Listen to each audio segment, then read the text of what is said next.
De l'Alsace, Louis XIV s'était exclamé en disant « Quel beau jardin !»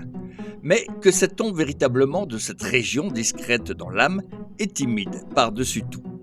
C'est ainsi que notre ami producteur et réalisateur Jean-Luc Narbauer, collaborateur à notre antenne, a présenté sa série documentaire Alsace Grandeur Nature qui emporta la ferveur des téléspectateurs durant plusieurs années sur France 3, TV5 Europe et la chaîne allemande ZDF.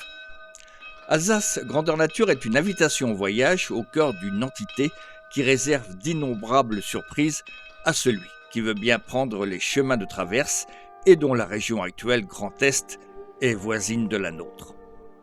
Caméra d'ailleurs vous invite aujourd'hui à suivre les traces de Jean-Luc dans la découverte de l'univers clos d'un monastère perdu dans les vignes.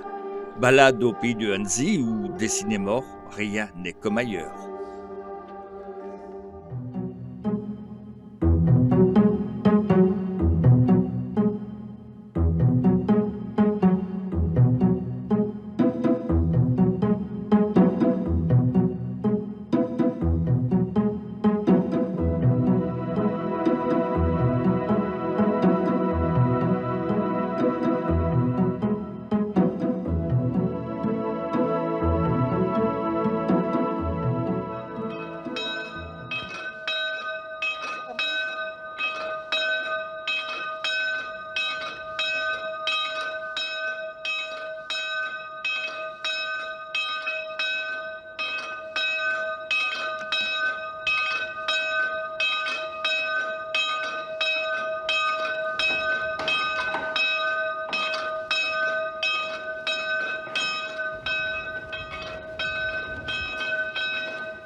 La communauté est venue ici en 1951.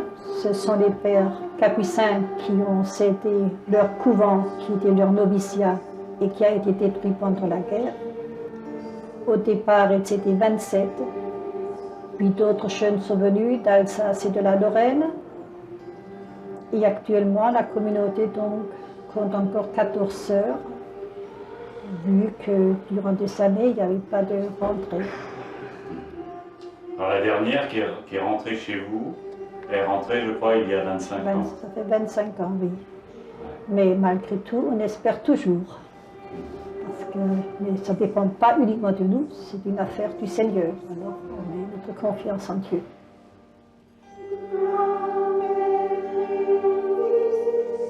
Je suis de la région parisienne et j'étais en faculté au moment de mai 68 et c'est au milieu des manifestations de 68 que j'ai annoncé à mes copains et mes copines que j'allais entrer au monastère, ce qui n'était pas tout à fait d'actualité.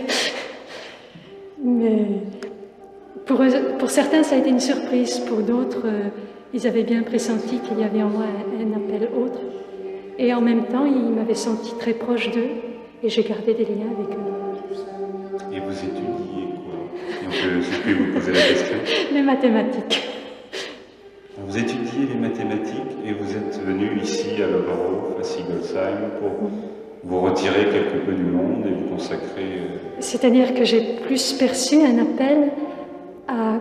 Enfin, j'avais perçu très jeune, 16 ans et demi, un appel à consacrer ma vie au Seigneur, parce que j'avais compris que seul son amour à lui pouvait me combler et correspondait à ce qu'il y avait de plus profond en moi et de plus vital.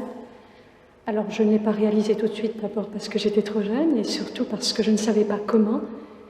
Et quand j'ai découvert le monastère, pour moi ça a été la révélation. Je me suis trouvée à l'aise avec le style de vie des sœurs, ce que vivait la communauté. Et j'ai compris que c'était là ce que le Seigneur me demandait et depuis 25 ans, j'ai rien regretté.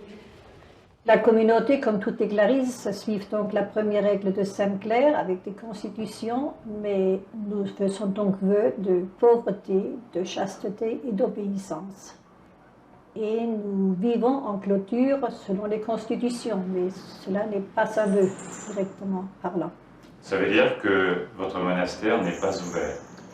Oui, nous ne sortons pas sans une cause raisonnable qui peut être justifiée, donc notre vie est en retrait du monde, donc, comme pour tout contemplatif ou contemplative. Ce retrait nous invite à ouvrir plus largement notre cœur à tout ce que vivent les hommes et les femmes du monde, pour le porter près du Seigneur et aussi le recevoir et le laisser mûrir afin qu'il y ait dans le monde plus de paix, plus d'amour, plus de justice.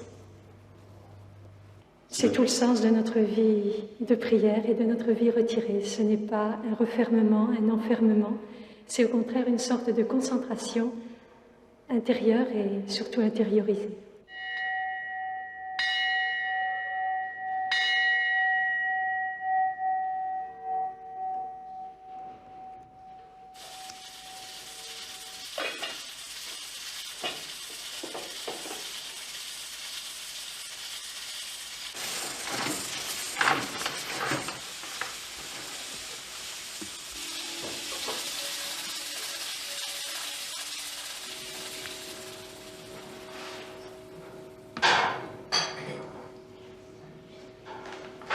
N'appelez plus ce lieu Assise, appelez-le Orient. Il fallait Claire auprès de François pour que la vérité de l'homme en François prenne un tel sens. Claire n'a pas apporté à François un simple complément dans la répartition des tâches. À lui, la vie apostolique, ses activités, ses déplacements. Claire est une femme active.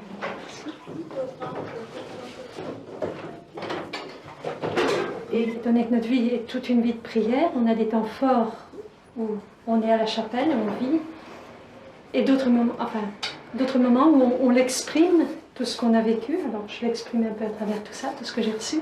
Alors vous méditez pendant que vous faites vos bougies. Méditer, c'est un grand mot, mais...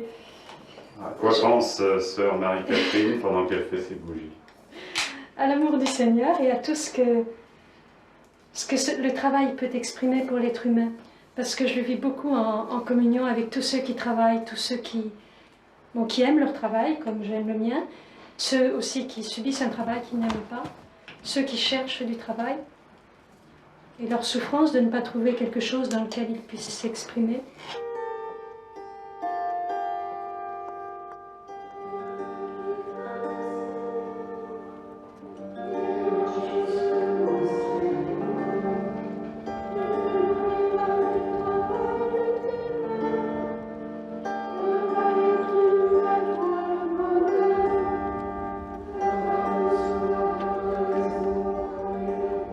Alors, je viens du pays de Bitch. Je viens d'Agandange en Moselle. De Bolmester, aussi du pays de Bitch. Du pays de Bitch également. Moi, je suis de Feldisheim, dans le Kogersberg. Ah enfin, une Alsacienne. Moi, je viens de Roumanie, un petit pays entre la frontière de l'Alsace et du territoire. Et moi, je viens de Neubourg, près de Haguenau. Et moi, je viens du pays de Bitch, mais c'est entre Bitch et Sarreguemines. Ah, vous êtes à moitié pardonné. Oui. Je viens du pays de Bitch. Moi, je suis parisienne. Moi, je viens de ma naissance, c'est la Turquie. Actuellement, autrefois c'était l'Arménie, mais actuellement, c'est la Turquie. Voilà. Mais dites-moi, vous ne m'aviez pas dit que vous aviez fait vœu de silence? Non. Sainte Claire nous dit qu'on peut toujours et partout parler brièvement ce qui est nécessaire et à bas basse pour ne pas trop gêner le silence des autres. C'est un silence qui jaillit du cœur, en fait. Si on est intérieurement unis au Seigneur, on est silencieuse.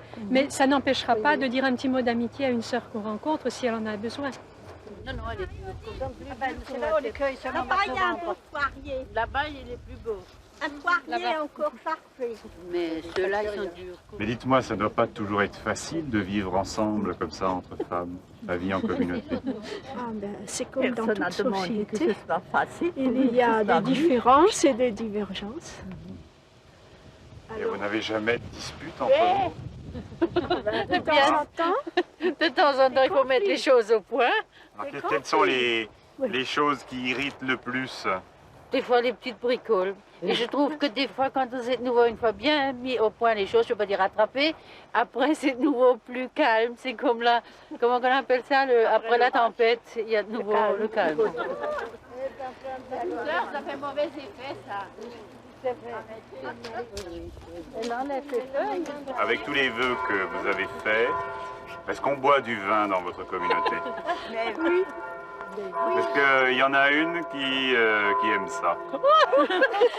Il y a je vais vous dire, je suis pas parole de alsacienne, l'Écriture qui dit Ah. le vin réjouit le cœur de l'homme. Alors, quels sont vos cépages préférés, ma sœur? Comment? Quels sont vos cépages préférés? Ah, les cépages préférés. Moi, je ne le connais pas. Les meilleurs, mais quand on n'en a pas, on le confie. Mais dites-moi, il y a quand même une petite inquiétude derrière tout cela, c'est cette vocation dont on parle, cette crise de la vocation. Oui. Qu'est-ce que vous en pensez? Avoir confiance.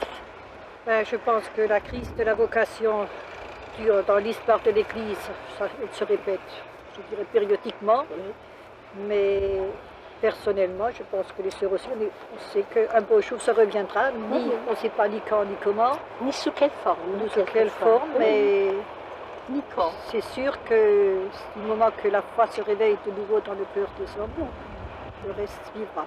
Quand j'ai fait ma profession de foi, j'ai vraiment senti cet appel dans mon cœur, quoi. Alors, bon, j'ai quand même continué mes études, j'ai continué à réfléchir là-dessus, parce que la vie ne me faisait pas peur. Je dois de me dire que j'avais quand même un sacrifice à faire encore plus grand, parce que j'aimais beaucoup les enfants. Et j'ai beaucoup encadré, des colonies de vacances plusieurs fois. Vous auriez aimé avoir des enfants? J'aimais avoir des enfants, oui. Cela fait 25 ans que vous êtes ici.